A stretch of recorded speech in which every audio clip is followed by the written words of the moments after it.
Hi everyone, I hope you're all doing well. If you're new here, hi, I'm Hannah, I'm 28 and I'm sharing some of my life here in my cottage in Sweden.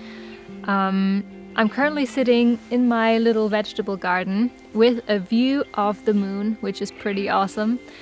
And you might be surprised seeing me here because I haven't really talked to the camera in these vlogs, but I thought it was about time to say hello and also give you a little update on my little garden because it's been exploding these past couple of weeks. And today something really exciting happened. The first dahlia popped. And gosh, I'm really proud because you might think that I have a lot of experience judging from this background, but actually I started this garden with zero experience. So yeah, I'm quite proud of what I have achieved so far, but of course I also still don't know what I'm doing, but you know, I go with the flow. So I guess I'm just going to talk you through a little bit of what has been going on. First of all, the wild strawberries have been amazing this year. There's been so much, so I've been harvesting a lot and I'm looking forward to the other fruit being ready soon. The cherries are slowly turning red. They're not quite there yet, but I'm sure they will be soon.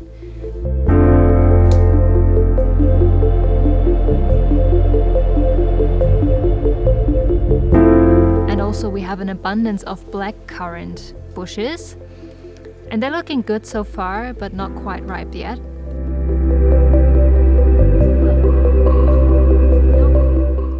Other than that, my peas are absolutely thriving. They should be ready soon. And I also planted some peria leaves, which are some type of Korean leafy green that Koreans eat with meat or rice. And I will of course not wrap it in meat, but I have some plans with it. I will harvest some this week and then figure it out. But yeah, I think that's one of the things I'm most proud of. And the other thing I'm really proud of is this one. It's called Gråsockerärt, lockförare, bergefälts jätteärt. I hope I'm not butchering this, but it's a special Swedish sugar pea. And it's huge. It's the thing that is behind me and it's growing. I think it's gonna be like 2 meters high. And yeah, it's a very special thing that is only here available in Sweden. So we shall see how that goes. I'm really excited and that stuff is growing so quickly.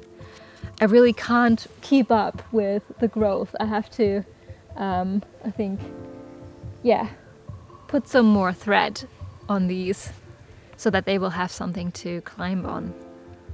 Oh, and also in this garden bed is actually my Napa cabbage, and that's the one where I'm not sure if I should harvest it. I kind of lost track of when I sowed the seeds, so yeah, I'm just gonna pop this here and you guys tell me if I should harvest it, because I have honestly no idea. Same goes with my potatoes. I'm not sure if they're gonna be cool because the plants grew super tall and usually that's not the best sign because the plant puts most of the energy into the plant and not into the roots. That actually happened to me with the daikon radish. If you don't know daikon, it's the stuff that you put in kimchi, but also you cook a lot with it in Japanese cuisine and also in Korean cuisine, and these are supposed to be like huge, and when I checked on them the plants were getting super big and then the actual root was like a little carrot and that was one of the fails, but that's okay. You win some, you lose some. That's just how it goes. I'm not sure what I planted here.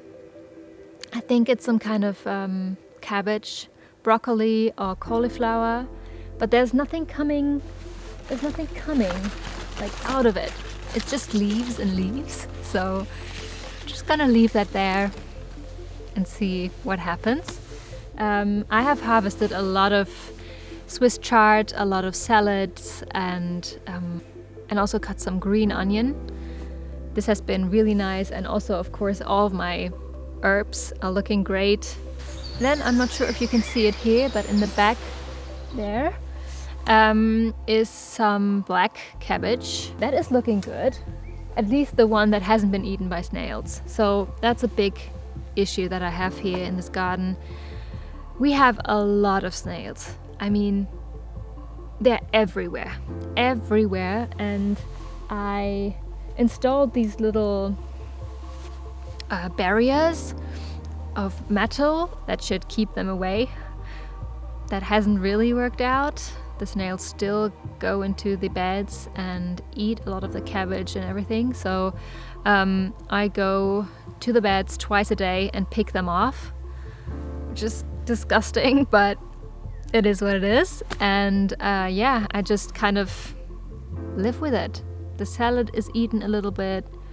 I just make sure that I wash it off thoroughly, and I guess I have to share some of the stuff that I sowed, which is okay. That's nature.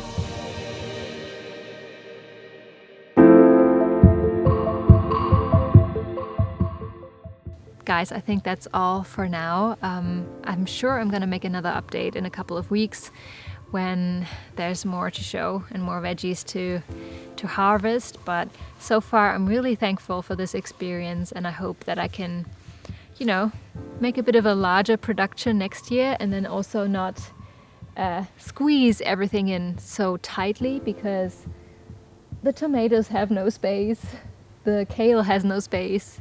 There's just, it's a lot, and the cucumber barely has space. So I need to up my game a little bit, but for now I'm really happy about this, and I hope you like this little insight of what I've been doing here. All right, my lovelies, I'm going to sign off now. I hope you're all having a good week. Take good care of yourself, and I'll see you here again next week. Bye.